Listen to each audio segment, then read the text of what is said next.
Was Gale Lewis a better retail employee than Gamification of Life? Of course she was. What kind of stupid question is that? Thanks for watching.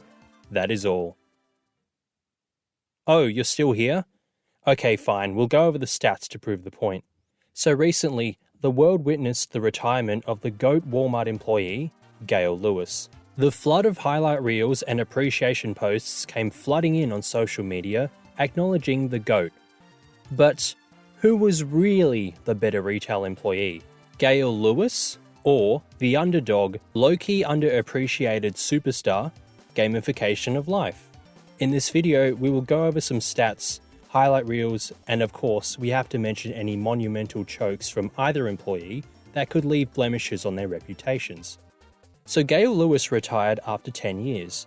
Meanwhile, Gamification of Life has been a retail employee for 11 years and counting. So he has better longevity than Gale Lewis. It's akin to LeBron James playing in his 21st season currently. Meanwhile, Michael Jordan only played 15 seasons. But is this blasphemy? Yes it is. Let's go over why. Gale Lewis works for Walmart. Gamification of Life works for Woolworths. For those not in Australia, Woolworths is one of the largest companies here in Australia. The company owns other companies under it, but its main thing is being a supermarket. It's akin to like Tesco in the United Kingdom or Ireland. So Woolworths supermarkets only sell grocery-related items. Meanwhile, Walmart sells more expensive products, and more of them.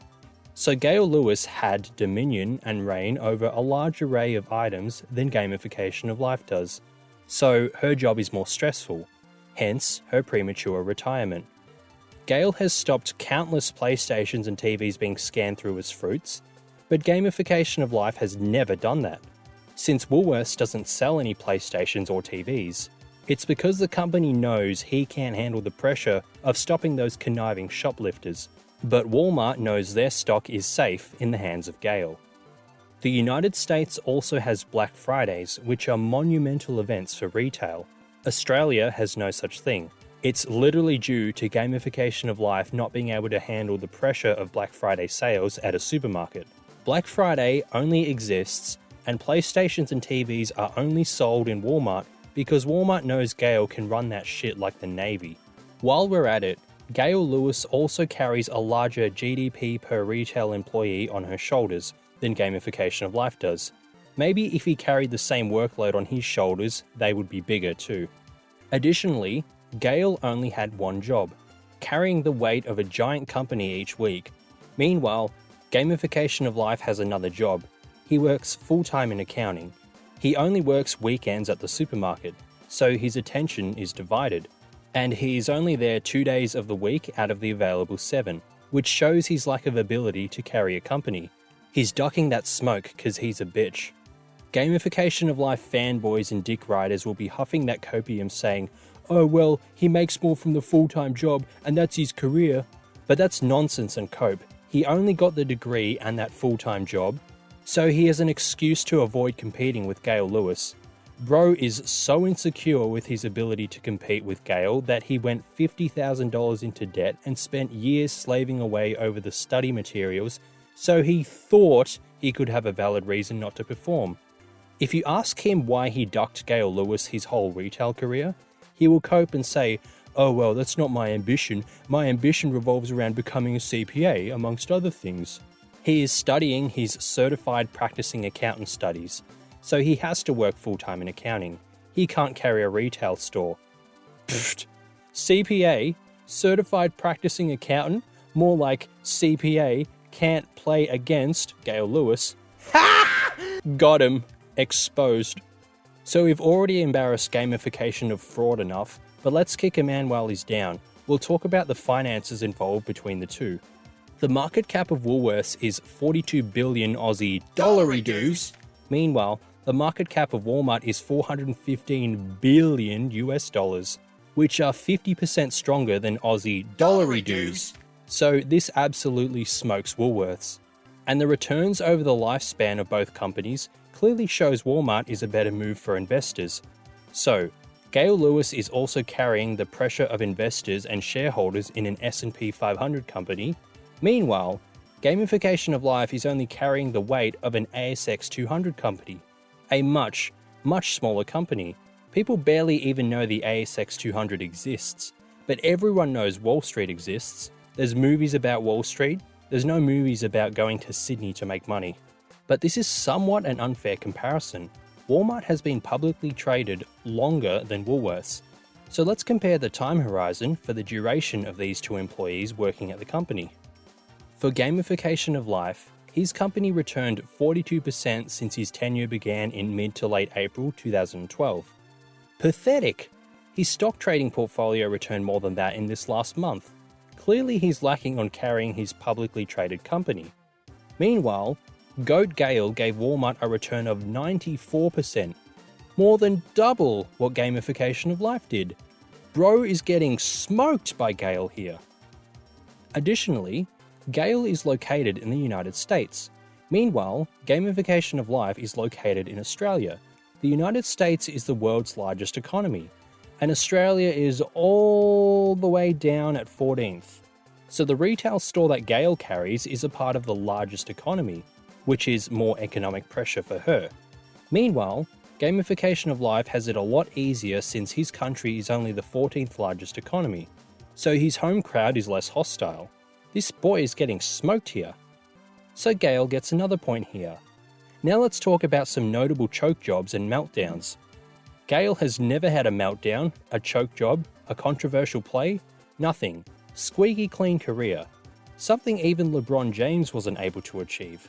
Meanwhile, Gamification of Life had two epic meltdowns and choke jobs in his career. We can't forget about the great 2013 meltdown that almost resulted in him being traded to customer in exchange for some free cap space on the roster. Back in 2013, let us not forget, Gamification of Life had schedule conflicts, would fake being sick and text the manager 50 minutes before his shift that he wasn't coming in because he was too weak to handle the pressure of competing against Gale Lewis. And even when he had the great meeting with the manager, evaluating whether he should continue at the job, another co-worker texted him asking him what happened, and then he sent a huge-ass paragraph about what happened and ranting about his manager to his manager, who just had that meeting with him a couple of hours ago, because he was too bad at attention to detail to check who he was sending that text to. What an epic meltdown. This almost cost him his career in retail. Gale Lewis would never. Of course, this isn't the only controversy. Let us not forget about the Great Choke of 2015, where he went 3 weeks without a single shift given to him. The manager at the time, no cap, thought he was too mid to have any shifts. No such thing ever happened to Gale Lewis. In fact, he only got shifts again due to a Chinese whispers rumour that got blown out of proportion. Such luck would never occur again. That boy got lucky. Without this lucky break, who knows how many weeks 2023 series against Target in the 2023 earnings Quarter 2 challenge. Walmart was up 3-0, just one more game to complete the sweep. Close reports on both sides for this game, but on the earnings call, it came down to employee morale and employee efficiency. Walmart was up. Shareholders for Target were watching in anticipation. The board of directors for Target had courtside seats. The Walmart CEO is on the court along with Gale. He has the ball. Normally, the CEO would take the shot here, but he knew he could rely on Gale. Gale's never let him down, and she won't. He passes her the ball and lets her go to work. Let's see what happened. Adam Davis looking to help. Shot clock at 4. Jokic has to put it up. Falling away, puts it up. Bang! Nikola Jokic knocks it down. His foot was on the line, a two-pointer. Of course it went in. It's Gale Lewis. You could hear the disappointment from Target's shareholders when she hit that employee morale and employee productivity shot on the earnings call. It's not even Walmart's home court either. Even the CEO knew what's up. Look at how the CEO looked at Target's board of directors after she hit that shot. He was taunting them. Hey, look at my GOAT employee. Who have you got in your team? Lamau scrubs. Let us not forget the great block either. When 2020 started, the virus was starting to become something to worry about. In the coming months, the virus would shut down many businesses, but not Walmart. Gale Lewis single-handedly blocked COVID from shutting down Walmart. Let's check the footage. Iguodala to Curry, back to Iguodala, up for the layup. Oh, blocked by James. Schmeck. Gale pinned COVID, stopping it from impacting Walmart's primary operations. Truly a move that only a GOAT could pull off. Oh, what's that? Gamification of Life did the same? He also stopped COVID from hurting Woolworth's operations? No, he didn't. And finally, let's see what infamous sports presenter Stephen A. Smith has to say about Gale Lewis. My God, she's something special. There you have it. GOAT debate settled. Even though we all knew Gale was the true GOAT, gamification is washed, his prime wasn't even that good, no notable highlight reels to talk about, epic meltdowns in his career. But Gale? Squeaky clean resume. We could spend hours going over why Gale Lewis was the GOAT, but it's just a waste of time. We all know she is. This is just another reminder to any haters/atheists out there. Try and debate these stats, I dare you. Now lastly, don't forget to call into your favourite sports show and ask them their reasons as to why Gale Lewis is the GOAT. Because clearly there's no competition. It's just, why is she the GOAT, not who is the GOAT. The same way someone asked about Lightning McQueen, but we all know Hudson Hornet would be the GOAT without any injuries. How many MVPs and Employee of the Month awards would Gale Lewis have if she never retired due to her career-ending injury of getting a new job? Debate in the comments. Thanks for watching. That is all.